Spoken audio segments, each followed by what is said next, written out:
ఇయ్యరా? Sir hello sorry sir hello Bithiri సత్యారా అండి మాట్లాడేది రవి ముద్రాజ్. హలో ముద్రాజ్ సార్ కుమార్ బిత్తిరి సత్య గారు, నా పేరు కేశవరెడ్డి అండి, రాష్ట్రీయ వానర్ సేన. చెప్పండి. ఏం లేదండి, మీరు ఒక వీడియో పెట్టారు కదా భగవద్గీతను కించపరుస్తూ. హలో హలో పెట్టాను. హలో బిత్తిరి సత్య గారు, హలో బిత్తిరి సత్య గారా మాట్లాడేది? అవునండి, నేనే బిత్తిరి సార్ రెడ్డి గారు, చెప్పండి. అదే ఇప్పుడు మీరు ఒకటి వీడియో తీసి పెట్టారు కదా భగవద్గీత వీడియో భగవద్గీత మీద ఎందుకు అవుతుంది? బిల్లు గీత అని పెట్టారు కాండి మీరు. హలో సార్ ఉన్నప్పటి నుంచి మీరు చాలా చేసి ఉంటారంటే, మీరు అంటే హిందువులని కించపరచనీకని ఇవన్నీ చేస్తారా మీరు? భగవద్గీతను మీరు వేరే స్లాంగ్ లో చేసుకోండి. ఎప్పుడన్నా ఫోన్ చేస్తాం మేము ఇన్ని చేసారు మీరు. ఎన్నో ఇష్యూలు అంటే మీరు రెగ్యులర్ ఏదో చేస్తుంటారు కదా, ఎప్పుడన్నా కాల్ చేస్తామా మీకు మేము? మీరు ఎందుకు భగవద్గీతను కించపరుస్తూ చేస్తారు మీరు? హలో చెప్పండి. పార్టీ పరంగా మాట్లాడదు వినండి. నేను పార్టీ కాదు. హలో బాబు, ఇది ఒక హిందూ ఆర్గనైజేషన్, నువ్వు పార్టీ అనకి. ఇది ఏ పార్టీ సంబంధం లేదు బాబు, అర్థమైందా? కంప్లైంట్ ఇచ్చుకోపో నా మీద. అయినే కంప్లైంట్ ఇచ్చినాం, మేమిన్నే కంప్లైంట్ ఇస్తున్నాం. బరాబర్ నీ మీద యాక్టివ్ ఉంటుంది. నువ్వు ఇచ్చుకో అనేది పెద్ద మాట్లాడుతున్నావేమో, నీకు లీగల్ ఎట్లా ఉండి చెప్పాలో చెప్తాం. నువ్వు అనుకుంటున్నావు, అర్థమైనా? హిందువులు అంటే దొరికిందా నీకు? పార్టీ పరంగా నువ్వు పార్టీకి సమాన దూరం అని చెప్పిన హిందూ ఆర్గనైజేషన్.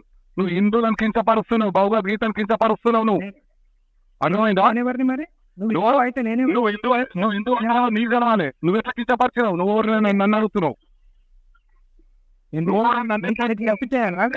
నువ్వెందుకు అట్లా చేస్తావు? ఏమంటే నీకు చెప్పిచేయాలా అంటున్నా. నాకు చెప్పి చేయాలి కాదు, హిందూ సమాజాన్ని కించపరిచే విధంగా నువ్వు చేయాల్సిన అవసరం లేదు. ఉంటా నీకు చెప్పి చేయాలన్నా అని ఏదో నువ్వు ఎదురు మాటలు మాట్లాడాలి. ఏమన్నారే ఏంటి కించపరిచింది ఎవరిని? పెళ్లి గీత అంటే నువ్వు భగవద్గీతను కించపరుస్తావా? నువ్వు భగవద్గీతను పెళ్లి గీత అని ఎట్లా పెట్టావు నువ్వు? నాకు అది చెప్పు. నువ్వు హిందూ అని నువ్వు మాట్లాడుతున్నావు కదా, నేను హిందూ దారా అని నువ్వు అంటున్నావు కదా. పది నువ్వు ఎట్లా పెట్టావు చెప్పు. నీ పేరేంది? నా పేరు కేశవరెడ్డి. ఎంత వేసింది? నాదా 45 ఏళ్ళు. నేను 46. 46 నాకు సంవత్సరం. నువ్వు పెద్దనే అంతే. కానీ హిందువులను ఒక నిమిషం, నువ్వు హిందువులను గౌరవించే విధంగా ఉంటూ నువ్వేం చేసుకో. నువ్వు అన్ని పడతానా ఒకటి గుర్తుపెట్టి ఒక నిమిషం. సత్య గారు ఒక నిమిషం చెప్తున్నా. మరి నా పేరు అదే కదా. ఏంటి నీకు నచ్చలేదుగా? ఏదైతేనేదిగా. ఏది? నాకు నచ్చలేదు.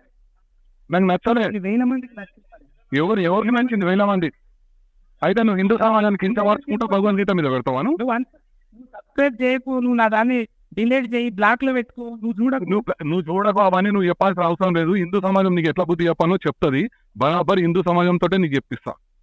నువ్వు అనుకుంటున్నావు సబ్స్క్రైబ్ చేయకు, నువ్వు బ్లాక్ లో పెట్టుకో, నువ్వు చూడకు, ఇవన్నీ సినిమా డైలాగులు అవసరం లేదు. అర్థమైందా? ఇగో అందరికి అందరు ఉంటారు, అందరికి అందరూ ఉండొచ్చు. నువ్వు మాట్లాడేది నువ్వు తెలివితో మాట్లాడకు. అర్థమైందా? ఏంటి కేశవరెడ్డి, నువ్వు నాకు రవి ముద్రాజ్ నువ్వు ఇంకోసారి దయచేసి హిందువులకు ఇట్లా కించపడతాకు. అర్థమైందా? హిందూ ధర్మం కోసం పాటు పడతా. నువ్వు ఏం పాట పడతావో ఏం చేస్తావో ఆ వీడియో చూస్తే తెలిసిపోతుంది. నేను చెప్పేది వినో. నువ్వు చెప్పేది అంటే నేనేది వీడియో పెట్టా. నాకేమన్నా ఎందుకు చెప్తారు? చాలా ఎందుకు చెప్తారు?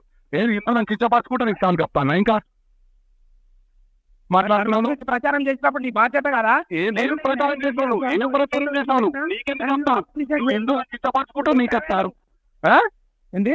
నీకు ఎందుకు కించపరచుకుంటే ఇక నీకు చాలు కప్పాలా?